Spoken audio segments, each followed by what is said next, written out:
Hey there, everybody. I hope you're all doing really well. Welcome to the first Q&A for 2020, and by extension, the first Q&A for the brand new decade. I would like to start this installment by acknowledging that there is a horrendous bushfire crisis unfolding in Australia. A lot of you have written to me in one way or another asking whether I am safe. I'm super fortunate to be a long way away from all the damage being done, but there are so many people and so many animals who are not as fortunate as I am. So if you are interested in making some kind of donation, I will put a link to the Australian Red Cross in the video description, and any donation, large or small, is massively appreciated and is going to make a material difference to people who are victims of this crisis. Also kind of puts a lot of things in perspective. You know, I'm here to talk about guitar gear and all the kind of minutia that goes with it, and we're going to do that, but I would just like to acknowledge that from the start. I'm so fortunate to be unaffected by this, but a lot of people I know have been affected by it. So if you can donate and help in any way, that would be massively appreciated. Right, let's talk about some of that guitar minutia I mentioned a little bit earlier. A bunch of you have also been messaging me about Winter NAMM. Unfortunately, I won't be there this year. I know I said the same thing last year that I would try to make this year work, but I ended up going to the States to do Axe Fest, and I went to the Dallas Guitar Show in April and May last year, which is kind of why I couldn't justify going back over for NAMM this year. It just always looks like such a fun hang and such a great opportunity to meet so many of you guys and so many of my favorite players, as well as all the cool gear. So I couldn't make it work this year. Hopefully 2021, I will pull the finger out and actually do some planning in advance and get over there, because it's definitely a bucket list item for me.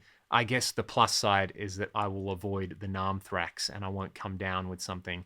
I'm predicting in about 2 weeks, everybody who has a gear-related YouTube channel is going to be sniffling or unable to get their content up, which is a bit of a shame, but that, I guess, is the one upside. But if you are going, have an extra good time for me.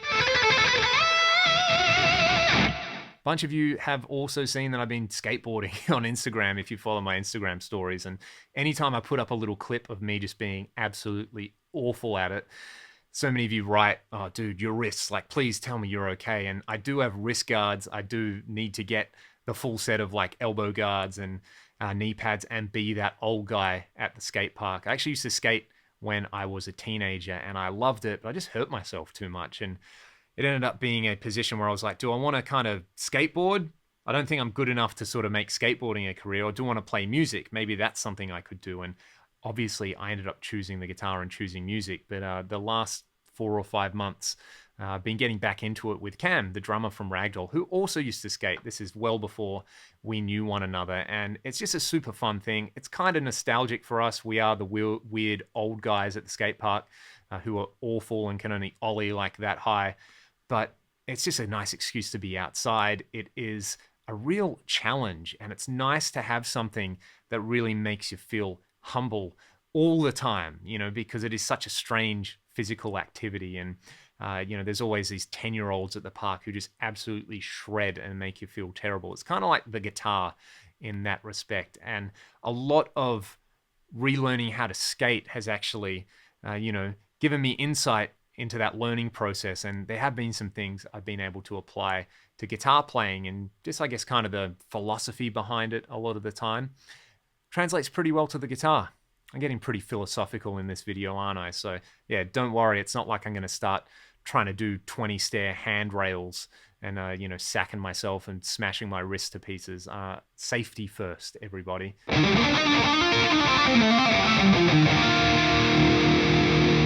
This question pops up pretty regularly, and I feel like I answer it every couple of Q&A videos, but if you are interested in taking private lessons over the internet with me, you can go to musicon.com.au and sign up there. All my lesson plans are available, and I do have some exclusive content libraries there if you are interested in that kind of thing. I put up a video this week about my Mesa Boogie rectifier. Somebody asked whether I had tried a Mesa Roadster, and it's actually a pretty cool little story. When we did the single, Rewind Your Mind, before we did the Back to Zero album with Ragdoll, we did Rewind Your Mind as a standalone single, and we actually used a Mesa Roadster on that, and it sounded so good The next week, I went and bought my dual rectifier, the one sitting down here, the Rev G, and I ended up using the Rev G to track the rest of the album. So cool little story there. I think the Roadsters sound fantastic. I also tried a Road King for some recording, and I think I like the Roadster more. If I was going to buy a brand new Mesa Boogie amp, I would probably gravitate towards the Roadster. It's a really chunky sounding amp, and the kind of tweedy tones in it are really good as well. The cleans are good. It's just a marvel of an app. Really cool. Remember when I said this? One very interesting thing that I imagine will kind of trickle down into the audio world is going to be like deep learning stuff, so neural networks. Well, the Neural DSP Cortex. This popped up maybe about an hour before I started shooting this video, so I'm sure when this is finally uploaded, it will already be out of date. I didn't see a full press release, but they did release what looks like a mock-up, and there was some cool stuff mentioned. The idea that you can run 4 rigs in it, and there's a bunch of, like any product that comes out, marketing hype to go with it. So it will be really interesting to see the price point they hit with this one. Obviously, if it is super powerful and it has a touch screen and it has rotary knobs, which they're talking about, or rotary foot switches, I'm really curious to see what sort of price point they offer this at, because there is a lot of competition out there, and it's also pretty interesting how similar the UI looks to the Helix. But then again, the Helix is kind of the standard for good UI. If they can kind of slide it in, around the Boss GT sort of range, or even the Atomic Amplifier, they're going to sell those by the boatload because their plugins sound really good, and I'm sure a lot of people will love a compact form factor if you can get those tones as a grab and go thing. I'm sure there will be a bunch of other questions coming in once the full press release is out, and obviously they'll probably have it at NAMM, which is a bit of a bummer. I would love to try one in the flesh, so hopefully I will get a chance to try one of those at some point this year, because it's a pretty exciting product, I think.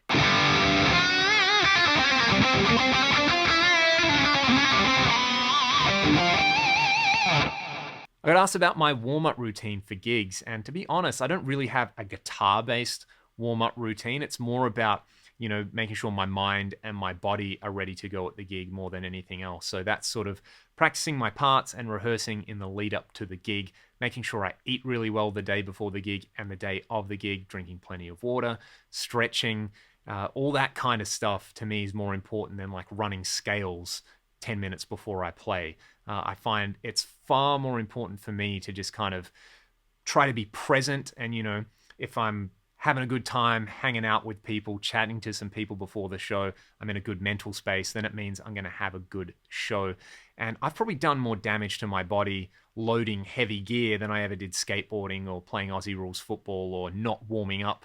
And not lugging heavy gear now is super awesome. Having the Axe Effects, a 3-rack unit, and in-ears means we can run our guitar and our bass rig through everything and go direct, and just makes things so much easier. It's so much easier on your body night to night. So it's less about, running scales or doing any kind of specific guitar routine, and more about the big picture about where my body and where my mind is sitting.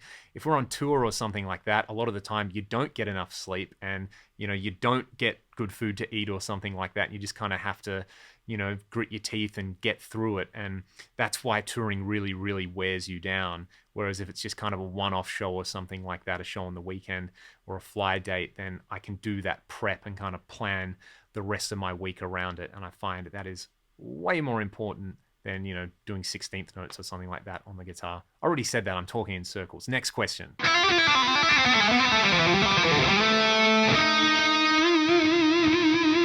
On that topic, somebody noticed this thing. This is a foam roller, and talking about having, your body in good shape. I kind of take this anytime we go on the road, just to, keep my back from being sore. I have had some back problems in the past, terrible posture, which I've tried to correct, basically from playing really heavy guitars and, stooping over while I was practicing. And just taking this with me means I can get comfortable kind of wherever I am. If I've slept on the floor, I've slept on a terrible mattress, I can get up and do like a 10-15 minute roller workout and feel pretty good. And this one with all the spikes is really hard to get used to, but I like it. It's that kind of, when you're stretching and it's a little bit painful, but it feels good and you make a lot of weird noises.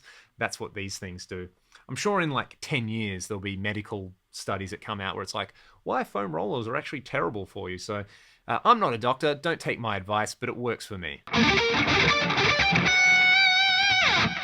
Thank you guys so much for checking out the video. As always, if you have questions for next week, get them in the video description. I will see you then. Cheers.